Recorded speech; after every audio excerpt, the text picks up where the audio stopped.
নমস্কাৰ জনাইছোঁ সকলোকে। আশা কৰোঁ আপোনালোক সকলো ভালে আছে আৰু ভালদৰে পঢ়া শুনা কৰি গৈ আছে। আজি ৰাতিপুৱা উঠিলোঁ 6টামান বজাত উঠিছোঁ। মোৰ প্ৰায় 6টা বা 7টা তেনেকুৱাই উঠা হয় ৰাতিপুৱা।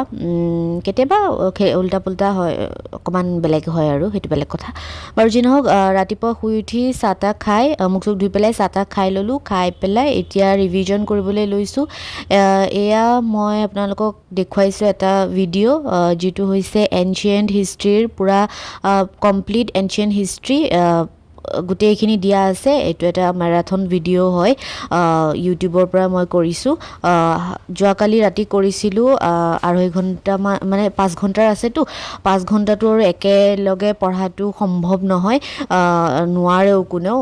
সেইকাৰণে মই 2 নে 2.5 ঘণ্টা যোৱাকালি ৰাতি কৰিছিলোঁ। সেইখিনি যিহেতু হিষ্ট্ৰী মোৰ হৈয়ে আছে, এনচিয়েণ্ট আৰু মিডিয়েভেল হিষ্ট্ৰী কমপ্লিট কেইবাবাৰো ৰিভিজন কৰিছোঁ, তথাপিও যিমানেই ৰিভিজন কৰোঁ সিমানেই ভাল। গতিকে এইটো এটা ভিডিঅ' ইউটিউবৰ ষ্টাডি আই কিউ চেনেলত আছে, য'ত UPSCৰ সকলোবিলাক টপিক, চিলেবাছ আৰু GS পেপাৰ সকলোবিলাক ছাবজেক্টৰ ভিডিঅ' দিয়া আছে। আপোনালোকে চাব পাৰে ইয়াৰ পৰা। মই ইয়াৰ পৰা কেইবাটাও ভিডিঅ' চাইছোঁ আৰু ৰিভাইজ কৰিবলৈ এইটো খুবেই ভাল। গতিকে ইচ্ছা কৰে যদি কোনোবাই চাব পাৰে। মই এইটো যোৱাকালি কৰিছোঁ আৰু আজি 2 দিনত কমপ্লিট কৰি পেলাম, কাৰণ 5 ঘণ্টাটো একেলগে কৰিব নোৱাৰি। সেইটো কাৰণে এনেকৈ কৰিছোঁ, ৰিভাইজ কৰিবলৈ ভাল হয়। মই আগতেও এবাৰ কৰিছোঁ আৰু আজি আপোনালোকক দেখুৱাইছোঁ আৰু লগতে ময়ো ৰিভাইজ কৰি আছোঁ।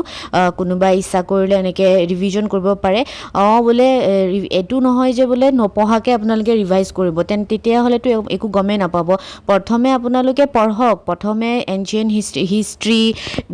হিষ্ট্ৰী কি হয় বা এনচিয়েণ্ট হিষ্ট্ৰীৰ গোটেই আৰম্ভণিৰ পৰা আপোনালোকে পঢ়ক। তাৰ কাৰণে মই কৈছোঁ কেনেকৈ পঢ়িব লাগে। আপোনালোকে ছেবাৰ কিতাপসমূহ বা CBSE যিয়ে কিতাপ নপঢ়ে কিয় সেইখিনি প্ৰথমৰ পৰা পঢ়ক, 12লৈকে, ক্লাছ 12লৈকে। তাৰপিছত ডিগ্ৰীৰ সেইবোৰ পঢ়ি পেলাই গোটেই বস্তু কনচেপ্টবিলাক ক্লিয়াৰ কৰক। তাৰপাছত নিজৰ নোটছ বনাওক, তাৰ পাছতহে এইবোৰ ভিডিঅ'।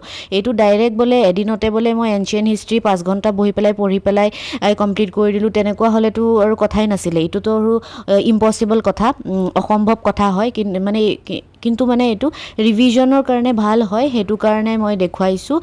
যিহেতু মই কেইবাবাৰো মোৰ পঢ়া হৈ গ'ল, সেইটো কাৰণে মই ৰিভাইজ কৰিছোঁ। আৰু ইয়াতে ভিডিঅ'টোত কি হয়, আঁকি এনিমেশ্যন টাইপত দিছে যে বস্তুবিলাক, তো আপোনালোকে চায়ো ভাল পাব আৰু বৰো নালাগিব। লাগে অকণমান স্পীড কৰি ল'ব, তেতিয়া অকণমান সময়টো বাচি যায়। তেনেকৈ কৰিব পাৰে আৰু তেনেকৈ চাই পেলাই বস্তুবিলাক পঢ়িলে ভালো লাগে, কথাবিলাকো শুনি ভাল লাগে। আৰু যিহেতু চাই পেলাই চালে, শুনিলে, তাৰপিছত বস্তুবিলাক দিও দিয়ে, তাৰ পৰা আপোনালোকে মেইন টপিকবিলাক, মেইন পইণ্টবিলাক লিখি যাব।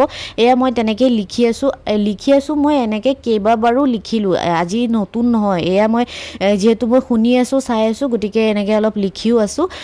গতিকে আপোনালোকে ইচ্ছা কৰিলে সেইটো চাব পাৰে আৰু সিমানেই আছিলে ক'বলগীয়া।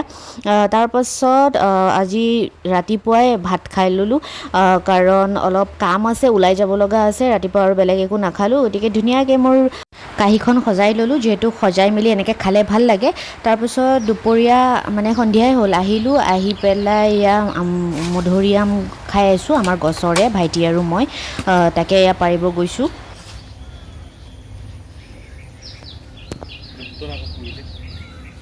ঠিকেই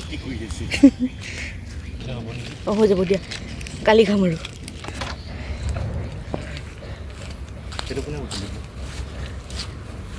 মই ল'ম, এইবাৰ ধৰা, তোমাৰ চেহেৰা নেদেখাওঁ।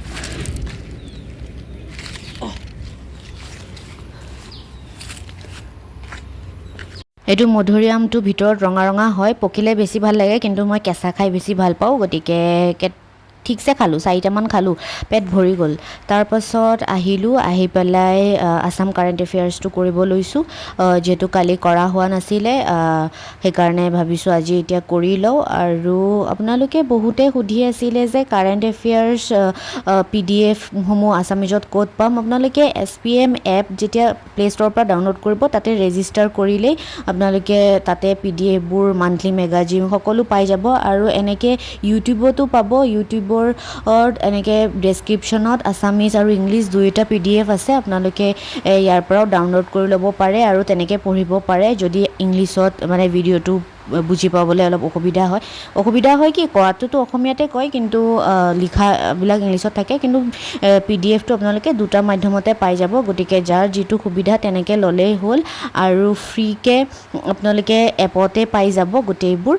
তাকে এইখিনি কৰি পেলাই ভোক লাগি গ'ল, কিবা খাব মন গৈছে।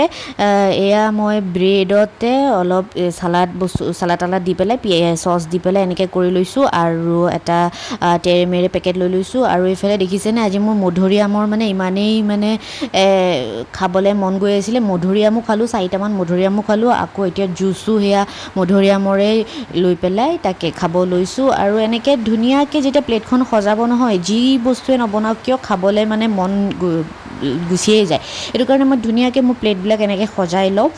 তাকে এইখিনি খাই ল'লোঁ আৰু অকণমান ৰেষ্ট কৰি পেলাই ৰাতি এতিয়া আৰু বেলেগ নপঢ়োঁ।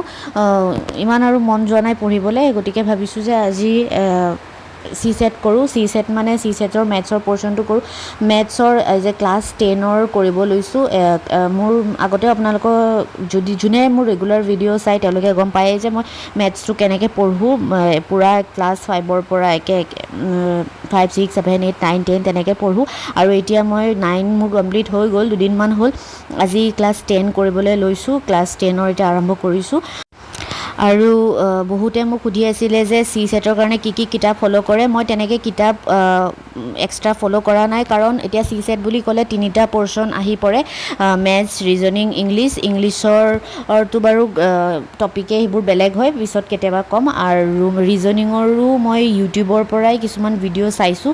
মই পাৰিলে মানে প্লে'লিষ্ট এটা বনাই পেলাই দিবলৈ চেষ্টা কৰিম, কাৰোবাক যদি লাগে ৰিজনিঙৰ কি ভিডিঅ' ক'ৰ পৰা চাইছোঁ ইউটিউবৰ পৰা। আৰু বাকী থাকিল মেথছৰ পৰ্শ্যনটোতো মই কৈছোঁৱে কেনেকৈ কৰোঁ। ক্লাছ 5ৰ পৰা তেনেকৈ গোটেই ক্লাছসমূহ চাই দিলে আপোনালোকৰ কমপ্লিট হৈয়ে যাব। এক্সট্ৰা তেনেকৈ পঢ়াৰ কোনো প্ৰয়োজনেই নাই। মোৰ তাত এয়া ক্লাছ 10ৰ আৰু এইফালে ক্লাছ 9 আৰু 8ৰ আছে। মানে 8, 9, 10ৰ কিতাপকেইখন আছে, আৰু 5, 6, 7ৰ মানে টেবলেটৰ পৰাই কৰি দিছোঁ, কিতাপ আৰু কিনা নাই তেনেকৈ। গতিকে এনেকৈ পঢ়কচোন। অকল APSC বুলি নহয়, যিকোনো আগতেও কেইবাবাৰো কৈছোঁ, APSC বুলি নহয়, যিকোনো পৰীক্ষাত মেথছ দৰকাৰ হয়ে, যাতে আপোনালোকে একো এৰি থৈ নাহে। গতিকে প্ৰথমৰ পৰা যদি ছিষ্টেমত পঢ়ি যায়, তেনেহ'লে আপোনালোকৰ গোটেইখিনি কমপ্লিটো হ'ব, বুজিও পাব, আৰু চিলেবাছ মতে চব হৈও যাব। তাৰপিছত যেতিয়া যিকোনো পৰীক্ষা আহিব, তেতিয়া আপোনালোকে দেখিলেই পাৰি যাব কোনটো পঢ়িব লাগে, কোনটো নালাগে।